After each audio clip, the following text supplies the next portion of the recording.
नमस्कार, गिरीश गुप्ता के चैनल में आपका स्वागत है।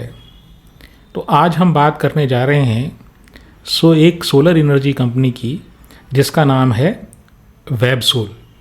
और इस कंपनी के बिज़नेस मॉडल का अध्ययन करने की फरमाइश हमसे हमारे एक दर्शक मित्र यज्ञेश पटेल साहब ने की है। तो देखिए, ये जो कंपनी है वो सोलर सेल और सोलर मॉड्यूल बनाने के कारोबार में है।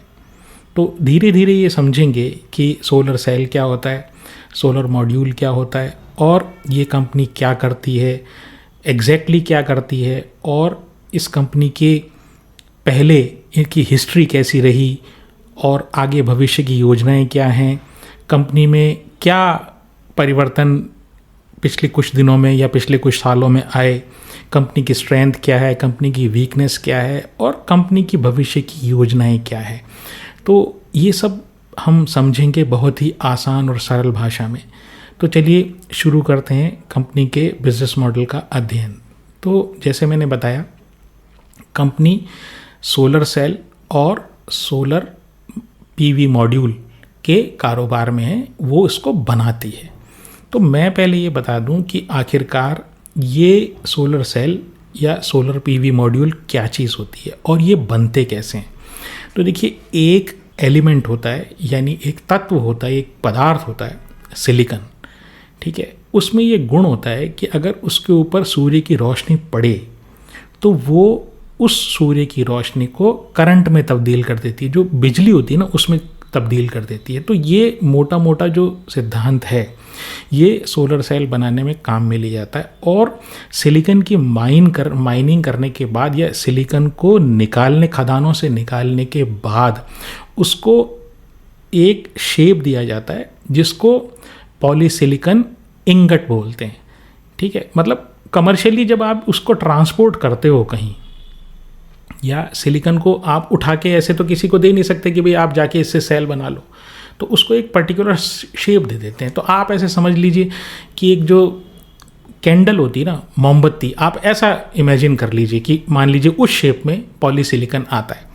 अब जब पॉलीसिलिकॉन उस शेप में आता है तो हमें सोलर सेल बनाने के लिए उसको बहुत ही बारीक बारीक एक समान टुकड़ों में काटना पड़ता है। मतलब ये टेक्नोलॉजी का पार्ट है। तो जब उसको हम बराबर एक समान टुकड़ों में काट लेते हैं, बहुत ही बारीक पतले टुकड़ों में काट लेते हैं, तो उस चीज़ को हम एक तरीके से सोलर सेल में इस्तेमाल कर सकते हैं। मतलब वो जो चीज़, उसको जो चीज़ पतले टुकड़ों में कटी उसको बोलेंगे वेफर, ठीक है। तो उस वेफर जो होता है ना, वो एक्चुअली सोलर सेल का काम करता है। फिर ये इनको जो है हम इसका जो इस्तेमाल हम है ना डायरेक्ट अपने सोलर सेल बनाने में कर सकते हैं। ये इसका मेन एलिमेंट होता है। और जब ये कई सारे सोलर सेल एक साथ हम मिला देते हैं, क्योंकि एक सोलर सेल से जो बिजली जनरेट होती है वो बहुत ही कम होती है, तो हम कई सारे सोलर सेल जब मिला देते हैं तो उसको बोलते हैं सोलर मॉड्यूल, ठीक है। तो एक चीज़ हुई सोलर सेल, जो छोटा एलिमेंट हुआ। जब उन कई सारी चीज़ों को मिला, कई सारे सोलर सेल को मिला दिया, तो जो बन के आपके सामने आया, ठीक है, जिससे एक लार्ज पैमाने पर या बड़े पैमाने पर हम बिजली जनरेट कर सकें, तो उसे सोलर मॉड्यूल कहते हैं। तो देखिए, ये जो कंपनी है ये सोलर सेल बनाती है। कहाँ से? पॉलीसिलिकॉन से। पॉलीसिलिकॉन कहाँ से लेती है? जो रॉ मटेरियल है ये ज़्यादातर अपनी रिक्वायरमेंट है वो चाइना से, जो है ना, चाइना सबसे बड़ा सप्लायर है वर्ल्ड में। तो जो इनके रिक्वायरमेंट है ये चाइना से अपनी फुलफ़िल करते हैं और यहाँ पर ये सोलर सेल बनाते हैं। अब देखिए, सोलर सेल की जो टेक्निक है वो बहुत तेज़ी से चेंज हो रही है। तो ये जो कंपनी है वेबसोल, बेसिकली ये करीब करीब 1990 में स्थापित हुई, जब 100% एक्सपोर्ट ओरिएंटेड यूनिट का ज़माना था। आप में से बहुत लोग सीजनड इन्वेस्टर होंगे, बहुत पहले से शेयर बाज़ार में काम कर रहे होंगे, तो आपको ध्यान होगा वो ज़माना था जब आईपीओ जब आया करते थे तो 100% एक्सपोर्ट ओरिएंटेड यूनिट के नाम से आईपीओ बिका करते थे। वो फॉर्म वाला ज़माना था। आप में से तो अधिकतर जो इन्वेस्टर्स हैं, हमारे दर्शक हैं, वो शायद उस टाइम तक पैदा भी नहीं हुए होंगे। तो वो एक्सपोर्ट ओरिएंटेड यूनिट इन्होंने सबसे पहले सोलर सेल बनाने के लिए लगाई और ये सोलर सेल बनाकर इटली में, जर्मनी में और अमेरिका में एक्सपोर्ट किया करते थे। तो इन्होंने लगभग 1990 से लगभग 1990 से 2021-22 तक इन्होंने वो जो टेक्नोलॉजी, एक पर्टिकुलर टेक्नोलॉजी थी, उसी के मार्फत इन्होंने सोलर सेल बना के एक्सपोर्ट किया। लेकिन देखिए क्या है कि पिछले 8-10 सालों में सोलर सेल की जो टेक्निक है ना वो बहुत तेज़ी से बढ़ी है और सोलर सेल की कीमत जो है वो बहुत तेज़ी से घटी है। जब सेल की कीमत घट जाएगी तो बिजली जो है ना, उससे बनने वाली बिजली वो भी सस्ती पड़ेगी। तो हुआ क्या कि जब ऐसी स्थिति आई, जब उनका पुराना प्लांट था और पुराना प्लांट से इनका कंपटीशन हो रहा था नई टेक्नोलॉजी से, और जो नई टेक्नोलॉजी में जो सेल थे वो ज़्यादा एफिशिएंट थे। अब वो ज़्यादा एफिशिएंसी का मैं आपको बिल्कुल एक एग्जांपल देता हूँ कि देखिए, पहले ये समझ लेते हैं इन्होंने एक्चुअली किया क्या। तो देखिए 2022-23 में इन्होंने वो जो पुरानी टेक्नोलॉजी थी ना उसको हटाया और इन्होंने नई टेक्नोलॉजी का प्लांट जो है ना वो लगा दिया, नई टेक्नोलॉजी का प्लांट लगा दिया, उस प्लांट को ख़त्म कर दिया। इसके कारण क्या हुआ कि इनके पास जो नई टेक्नोलॉजी का सेल आया ना, वो पुरानी टेक्नोलॉजी में उसकी एफिशिएंसी 19% थी और जो नई टेक्नोलॉजी में वो सेल की एफिशिएंसी 23% होगी। अब आप इसको एक उदाहरण से समझते हैं कि ये 19 और 23 का क्या मतलब है। जैसे पहले बजाज स्कूटर चला करता था, तो बजाज स्कूटर का जो तरीका था वो गियर वाला तरीका था, किक स्टार्ट था और वो जो है गियर से चला करता था। ठीक है, पॉपुलर उस टाइम बहुत था और सबसे ज़्यादा चलने वाले स्कूटर्स में जो प्रिया एक स्कूटर हुआ करता था वो इनमें से सबसे ज़्यादा पॉपुलर हुआ करता था। लेकिन जैसे ही होंडा एक्टिवा पिक्चर में आया, वो उसमें क्या खास बात थी कि उसमें आपको किक लगाने की आवश्यकता नहीं और वो गियरलेस था और उसका एवरेज भी जो है ना वो उसके करीब करीब बराबर था। तो लोगों ने हाथों हाथ होंडा एक्टिवा को अपनाया। अब आप ये समझ लें कि मान लीजिए पुरानी स्कूटर में या बजाज स्कूटर में मान लीजिए माइलेज 19 का हो और नई टेक्नोलॉजी में माइलेज मान लीजिए 23 का हो, तो वही चीज़ ये पुरानी और नई टेक्नोलॉजी में है। तो इन्होंने जो प्लांट अपना डिसमेंटल किया, उससे जो टोटल लाइट सूरज की आती थी केवल 19% ही वो बिजली में कन्वर्ट होती थी। और जो नए सेल आ गए उसमें एक्चुअली जो 5% एक्स्ट्रा, 4 या 5% और 23 से ज़्यादा % बिजली जो है ना, सूरज की रोशनी बिजली में कन्वर्ट होने लग गई।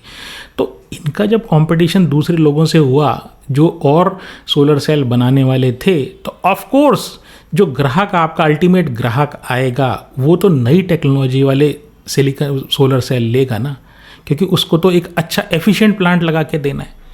तो इसके कारण इनको ये प्लांट डिसमेंटल करना पड़ा। और उनके कारण हुआ क्या कि जो इनके जो रेवेन्यू था वो एक्चुअली इन्होंने 22-23 में ये काम किया। 2022-23 में इन्होंने उस प्लांट को डिसमेंटल कर दिया, पुरानी टेक्नोलॉजी वाले को। तो उसके कारण क्या हुआ कि इनका जो प्रॉफिट है ना, जो पिछले साल यानी FY22 में जो है वो 213 करोड़ था, वो घटकर 17 करोड़ पे रह गया। ठीक है, लेकिन इन्होंने उस चीज़ को अपनाया। तो ये एक इस कंपनी के साथ अच्छी बात है कि अपने सर्वाइवल के लिए इन्होंने कंप्लीटली अपने आप को ओवरऑल किया। फिर इन्होंने क्या किया, इन्होंने अपने कुछ और एक्सपेंशन प्लान बनाए, क्योंकि भारत में सोलर सेल की या सोलर प्लांट्स की या सोलर एनर्जी की ज़बरदस्त डिमांड है और सरकार का भी इसकी तरफ पुश है। तो इन्होंने ये कहा कि भाई ये हमने एक जो प्लांट डिसमेंटल किया, तो 2023 और 24 में यानी उसके अगले साल इन्होंने 600 मेगावाट का एक सोलर PV सेल का प्लांट लगा दिया। ठीक है, अब ये 600 मेगावाट सोलर PV सेल का क्या मतलब होता है? इसका मतलब ये हुआ कि जो सोलर सेल मैं बनाऊंगा, ठीक है, उससे मैं उन सोलर सेल को अगर मैं एक साथ जोड़ दूं तो मुझे 600 मेगावाट बिजली मिल जाएगी, जो एक बहुत बड़ी साइज़ की बिजली है। मतलब बहुत सब्सटेंशियल अमाउंट ऑफ इलेक्ट्रिसिटी है ये। तो मतलब काफ़ी बड़ा प्लांट। फिर इनका ये कहना है कि हम जून 2026 या जून 2026 जो है वहाँ तक हम एक और जो है 600 मेगावाट की कैपेसिटी हम लगाने वाले हैं, और उसके अगले साल जो है हम 1200 मेगावाट और कर देंगे, यानी 2027 तक इनकी जो टोटल कैपेसिटी है वो 2400 मेगावाट की हो जाएगी। तो 600 के जो अभी है इसका 4 गुनी कैपेसिटी हो जाएगी। ठीक है, अब फिर ये कहते हैं कि जो हमारा सोलर सेल है इसमें एक इशू है कि पॉलीसिलिकॉन जो है ना उसके प्राइसेस लगातार नीचे जा रहे हैं। उसका कारण क्या है? उसका कारण ये, एक तो लॉजिस्टिक्स जो है ना, यानी कि वर्ल्ड में इधर से उधर माल ले जाने का जो भाड़ा है वो कम हो रहा है, क्योंकि पॉलीसिलिकॉन एक डेलिकेट एलिमेंट है। मतलब पॉलीसिलिकॉन के जो इंगट आते हैं ना वो डेलिकेट एलिमेंट है, तो उनका ट्रांसपोर्टेशन फ्रेट बहुत ज़्यादा होता है, तो उसको हैंडल करने की नई से नई टेक्नोलॉजी आ रही है। तो जब ऐसा होता है तो जो फ्रेट होता है उसको लाने ले जाने का जो किराया होता है वो भी जो है वो लगातार कम हो रहा है। और चूंकि डिमांड बढ़ रही है उसकी पॉलीसिलिकॉन की, ऐसे तो वैसे भी जैसे जैसे डिमांड बढ़ती है वैसे वैसे जो इकोनॉमीज ऑफ स्केल होता है, यानी लार्ज पैमाने पर जब प्रोडक्शन होता है तो पर यूनिट कॉस्ट जो है ना वो पॉलीसिलिकॉन की कम होती जा रही है। अब जब कम होती जा रही है, लगातार कम हो रही है, तो मैं आपको बताता हूँ कि 2020 से 2024 के बीच में जो पॉलीसिलिकॉन की जो रेट है वो 62% कम हो गई है, 62% वो कम हो चुकी है। अब क्या है, और ये ट्रेंड लगातार डाउनवर्ड से। अब ये जो है इन्होंने प्लांट लगा लिया, प्लांट लगाने के बाद इनको कहीं से ऑर्डर मिला, यानी जो सोलर सेल का यूज़र है उससे ऑर्डर मिलेगा। जब ऑर्डर मिलेगा और मान लीजिए इनको बनाने में, उस ऑर्डर को फुलफ़िल करने में मान लीजिए इनको 2 महीने लग गए, और 2 महीने में अगर रॉ मटेरियल की प्राइसेस नीचे चली गई तो वो ये बोलेगा सामने वाला कि भाई रॉ मटेरियल की प्राइसेस तो नीचे चली गई, अब भाई मुझे तो सस्ते में दे। तो इन्होंने ये कहा कि हमने बैक टू बैक अरेंजमेंट कर रखा। बैक टू बैक अरेंजमेंट का मतलब ये, या बाई बैक अरेंजमेंट कर रखा है, इसका मतलब यार बात ये, जो मेरी रॉ मटेरियल की कॉस्ट मैं तुमको ऑर्डर के समय फिक्स कर दूँ ना, ठीक है ना, उस पर तुमको मुझे लेना पड़ेगा। ये तो एक अच्छी चीज़ है ये, ठीक है, ताकि इनका जो फोकस है ना, ये कहते हैं मैं प्रोडक्शन पे, मैं अपनी जो सोलर सेल है ना उसकी क्वालिटी पे फोकस करूं। फिर ये इनका एक और जो इरादा है वो ये है, इरादा बहुत अच्छा है, कि ये कहते हैं मैं बैकवर्ड इंटीग्रेशन करूंगा। बैकवर्ड इंटीग्रेशन का मतलब ये कि ये कहते हैं कि मैं पॉलीसिलिकॉन रॉ मटेरियल ला के उसके इंगट यहीं बनाऊंगा मैं। मतलब जो मुझे इंगट बाहर से लाना पड़ता है ना कमर्शियल फॉर्म में, जो मुझे पॉलीसिलिकॉन बाहर से लाना पड़ता है और फिर मुझे वेफर बनाने पड़ते हैं, तो मैं रॉ मटेरियल यानी मैं रॉ सिलिकॉन लेके आऊँगा, उससे पॉलीसिलिकॉन यहीं बनाऊँगा मैं। तो ये एक अच्छी, ताकि उसका जो मार्जिन है वहाँ से, उस जहाँ से बाहर से मंगाते हैं तो, और फिर ये उसको रेडीमेड को इस्तेमाल करते हैं, तो वो जो मार्जिन इनके पास आएगा उससे भी इनकी प्रॉफिटेबिलिटी बढ़ेगी। ये बैकवर्ड इंटीग्रेशन। अब ये कहते हैं हम फॉरवर्ड इंटीग्रेशन भी करेंगे। अब फॉरवर्ड इंटीग्रेशन कैसे करेंगे कि भाई मैं जो है ना ईपीसी कॉन्ट्रैक्ट में आऊँगा, यानी कि अभी तक तो मैं क्या सोलर सेल बना के दे देता हूँ, अब मैं क्या करूँगा, जो आगे की इनकी योजना है कि भाई मैं क्या करूँगा कि मैं जो है ना, मैं इससे जो खासकर ये जो पंप होते हैं, सोलर पंप, जैसे शक्ति पंप वाला एक वीडियो हमने किया था, तो उसमें वो क्या है कि पंप जो है वो वो एनर्जी से चलता है, पानी से, जो सबमर्सिबल पंप या पंप सेट जिसको बोलते हैं, खेती के काम में जो पानी देने के काम आता है वो। तो ऐसे ये कह रहे हैं कि हम जो है ना, हम वो सोलर सेल किसको सप्लाई करेंगे, या सोलर पैनल हम किसको सप्लाई करेंगे, हम पंप मैन्युफैक्चरर को सप्लाई करेंगे, जो जिसकी डिमांड बढ़ी, क्योंकि गांव में बिजली की थोड़ी शॉर्टेज है। और सोलर रूफ टॉप जो है ना, मतलब रिटेलर्स के लिए आपसे और हमारे घरों पर हम छत पर वो लगाएंगे भी, लगाकर भी देंगे, तो उसमें मार्जिन थोड़ा सा ये ज़्यादा है। ये इनकी योजनाएं हैं। अब देखिए क्या है कि इनकी स्ट्रेंथ के बारे में समझते हैं, तो देखिए करीब जैसे 90s हो गया, तो 90s से इन्होंने व्यापार शुरू किया, तो करीब 35 साल हो गए, तो बिज़नेस के सब इन्स एंड आउट्स ये जानते हैं। फिर गवर्नमेंट का सपोर्ट है, तो कई तरह की गवर्नमेंट सौर ऊर्जा को बढ़ावा देने के लिए कोशिश कर रही है। फिर एक PLI स्कीम है, ठीक है, PLI स्कीम अलग तरीके की स्कीम है जिसमें मैन्युफैक्चरिंग, भारत में मैन्युफैक्चरिंग को बढ़ावा दे रही है। तो उन सब का फ़ायदा एक्चुअली जो इस तरह के सोलर मॉड्यूल या सोलर सेल बनाने के कारोबार में सब कंपनियों को मिलेगा। फिर क्या है कि भारत, चीन और अमेरिका, ये 3 देश ऐसे हैं जहाँ पर सोलर कैपेसिटी बड़ी ज़बरदस्त तरीके से आ रही है। मतलब सोलर प्लांट या सोलर से एनर्जी जो है ना, सौर ऊर्जा, क्योंकि भारत में करीब करीब ऑन एन एवरेज 300 दिन लाइट रहती है, तो उसका अगर हम दोहन कर लें प्रॉपरली तो एक बहुत अच्छा हमारे पास pollution free source of electricity में मिल जाएगा। तो 2030 तक ये उम्मीद है कि भारत के पास लगभग 280 गीगावाट, 1 गीगावाट में 1000 मेगावाट होते हैं, तो 280 गीगावाट की कैपेसिटी हो जाएगी। तो बड़ा ह्यूज पोटेंशियल है।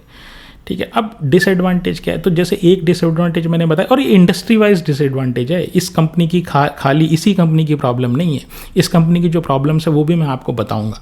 तो ये क्या है कि जो प्राइस इरोजन है ना, सिलिकॉन के प्राइस, जो सिलिकॉन के भाव में, ठीक है, वो एक बड़ी प्रॉब्लमेटिक एरिया है, और उसको कैसे डील करेंगे। फिर क्या है, नई टेक्नोलॉजी आ रही। अभी एक नई टेक्नोलॉजी इन्होंने से ये 2-4 हुए और उनको पुरानी टेक्नोलॉजी हटा के नया प्लांट लगाना पड़ा। अब जो नई टेक्नोलॉजी आ रही है वो भी जो है अभी हालांकि वो टेस्टिंग स्टेज पे, यानी बुक्स में ही है, उसमें कुछ प्रॉब्लम है, ठीक है ना। लेकिन वो भी अगर टेक्नोलॉजी आ जाएगी फिर क्या करेंगे, फिर एक ये समस्या है। फिर फाइनेंशियल की बात करूं तो 6100 करोड़ का इनका मार्केट कैप है। डेट टू इक्विटी जो है वो है हर 100 रुपये पे 55 रुपये का इनके ऊपर कर्ज है।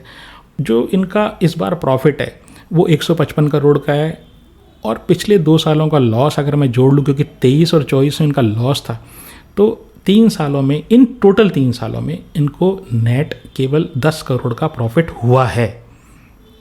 ठीक है, अब प्रमोटर के पास जो है वो 27.71% है, इसमें से 91.8 यानी करीब 92% प्लेज्ड है। देखिए, एक तो कर्जा है बहुत ज़्यादा, क्योंकि ये एक्सपेंशन कर रहे हैं वो कर्जे के थ्रू कर रहे हैं, ठीक है, और 92% या 91.8% ये शेयर प्लेज्ड हैं। और इन्होंने अगस्त 21 में प्रमोटर ने 36 लाख शेयर जो है ना, प्रमोटर ने एक्चुअली कंपनी को कुछ लोन दिया, तो उसके बदले में इन्होंने 112 रुपये में 36 लाख शेयर उस लोन के बदले में इक्विटी में कन्वर्ट करा लिए। भाव क्या था? 112 रुपये। और इसी 112 रुपये पे इन्होंने पिछले फाइनेंशियल ईयर में भी 13 लाख शेयर लोन को कन्वर्ट करके बनाए हैं। तो ऐसे इनकी जो टोटल जो प्रमोटर की होल्डिंग है वो 27.71% है। FII की होल्डिंग 4.24% है, DII की नेग्लिजिबल, और पब्लिक के पास 68% के आसपास है। और पब्लिक जो है, रिटेल पब्लिक सबसे ज़्यादा नंबर, मतलब सबसे ज़्यादा शेयर होल्डर्स पिछले 10-12-15 सालों में जो है 1,27,378, वो मार्च 2025 में थे। इसलिए आप ये समझ लिए रिटेलर बड़ी जोर से इसमें घुसा हुआ है।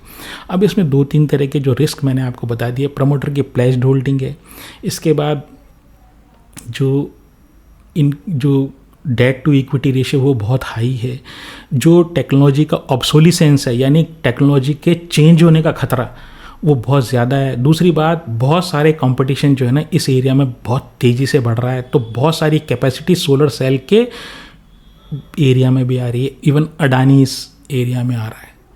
तो आप ये समझ लीजिए जो ऐसी कंपनी है, इसमें से अब जो इसका रेट है उस रेट से आप क्या बहुत ज़्यादा मल्टीबैगर रिटर्न कमा पाएंगे, एवरेज रिटर्न कमा पाएंगे, या ऐसी कंडीशन में अगर मार्केट डाउन हो गया और जहाँ पर प्रमोटर की 91% या 92% होल्डिंग प्लेज्ड है तो फिर क्या होगा। मैंने आपके सामने कुछ फैक्ट्स रखे, आप इन फैक्ट्स पे विचार करें और अपने फाइनेंशियल एडवाइज़र से पूछें, और उसके बाद ही शेयर के बारे में कोई निर्णय करें। मेरी इस बारे में कोई खरीदने या बेचने की राय नहीं है। अगर आपको मेरा प्रयास पसंद आता हो तो चैनल को सब्सक्राइब करें, वीडियो को लाइक करें और शेयर करें। आज के लिए इतना ही। नमस्कार, धन्यवाद, जय हिंद।